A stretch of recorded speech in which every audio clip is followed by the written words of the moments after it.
ধন্যবাদ। আমি স্বাগত জানাই আরেকটি ভিডিওতে। আজকে আমি কথা বলবো প্রবাসে থাকা অবস্থায় বয়স্কদের বা যারা ওল্ডার পিপল আছেন তাদের কিভাবে মনের যে যত্ন, সেই যত্নটা আপনি কিভাবে নেবেন? অনেক সময় দেখা যায় এই যে মানসিক যে ইস্যুগুলো যারা একটু বয়স থাকে বা বৃদ্ধ থাকে তাদের কিন্তু এই প্রবলেমটা বেশি হয়। সেক্ষেত্রে কিছু অ্যাক্টিভিটি করলে বা বিষয় যদি আপনারা মাথায় রাখতে পারেন তাহলে কিন্তু তারা ভালো থাকতে পারবে। প্রথমে বলব যে তাদের যে মানসিক যে যত্ন সেটি নেওয়ার ক্ষেত্রে কিছু বিষয় জানা দরকার। যেমন তার কেনই বা এই সমস্যাগুলো হচ্ছে।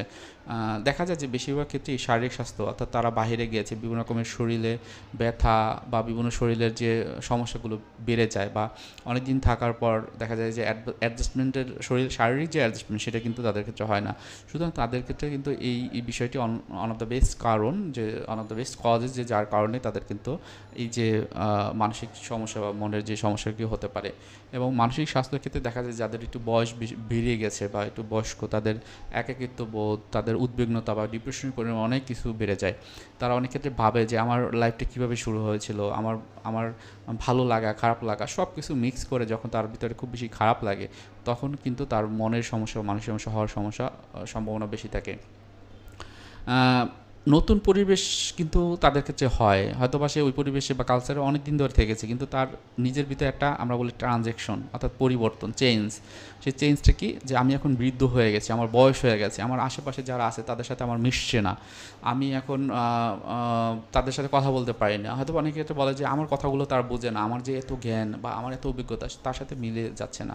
তো এটাও কিন্তু বয়স্কদের ক্ষেত্রে একটা গুরুত্বপূর্ণ ভূমিকা পালন করে তাদের মানসিক স্বাস্থ্যের ক্ষেত্রে। এখন বয়স্কদের যত্ন কিভাবে নেবেন, কি উপায় রয়েছে? প্রথমে যেটি বলে নিয়মিত স্বাস্থ্য পরীক্ষা। কারণ স্বাস্থ্য পরীক্ষাটা খুবই গুরুত্বপূর্ণ। শরীর যদি ভালো না থাকে মন ভালো থাকে না, এবং সামাজিক যে সম্পর্কগুলো আস্তে আস্তে থাকে না।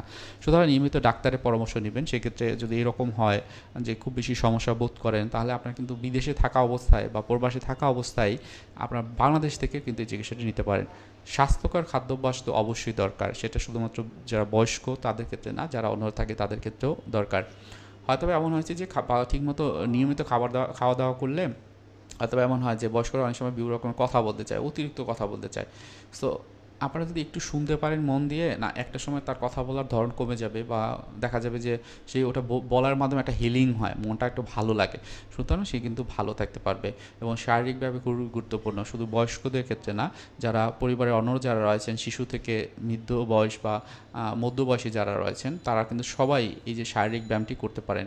সামাজিক যোগাযোগ খুবই গুরুত্বপূর্ণ। হয়তোবা আপনার বাইরে রয়েছেন, প্রিয়জন রয়েছে এই দেশে, তো তাদের সাথে নিয়মিত যোগাযোগ রাখা, নিয়মিত তারা কি করছে, কোথায় কি রকম আছে, সবগুলো আপনি জানতে পারেন। অনেকে ভালো খবরও আপনি জানতে পারেন, অনেক দুঃসংবাদও আপনি শুনতে পারেন। তো এগুলো শোনার মাধ্যমে কী হবে, নিজের ভিতরে একটা বন্ডিং তৈরি হবে, একটা ভালো লাগা কাজ করবে। এবং বয়স্কদের ক্ষেত্রে তো এটা খুবই গুরুত্বপূর্ণ। হ্যাঁ, তারা অনেক সময় এই সময়টা তার কাজ কম থাকে, একাকিত্ব বোধটা কিন্তু তাদের এইখান থেকে মুক্তি পায়। সামাজিক কার্যক্রমে অংশগ্রহণ করা খুবই গুরুত্বপূর্ণ। যারা বয়স্ক রয়েছেন, হয়তো বা এমন হতে পারে যে আশেপাশে আরও রয়েছে, তাদের সাথে বন্ধুবান্ধব মানে অনেকে থাকতে পারে, তাদের সাথে একটু মেশা, হয়তোবা বিকালবেলা বা কোনো একটা সময় একত্রে কথা বলা, চা খাওয়া, এটা কিন্তু করতে পারে। নতুন ভাষা শেখার ক্ষেত্রে যদি কোনো প্রবলেম হয়, সেক্ষেত্রে নতুন কিছু ভাষাও কিন্তু ওই সময়টা বয়স হয়তোবা আমার বেড়ে গেছে, কিন্তু আমি ঠিকমতো আমি কথা বলতে পারি না, তাহলে আমার মনোযোগটা ওখানে দিতে হবে যে আমি আসলে কথা বলবো বা কথা বলা শিখবো। এটা খুবই গুরুত্বপূর্ণ। যারা যারা পরিবারের অন্য যারা রয়েছে তারা একটু মানসিক সমর্থন করা, অর্থাৎ অনেক ক্ষেত্রে হয় কি, যার বয়স হয়ে যায় না, তারা অনেক অনেক সময় দেখা যায় যে তাদের ব্রেন কেমিক্যালের কারণে হয়তোবা একটু বেশি কথা বলে, হয়তোবা একটু অভিমানটা বেশি।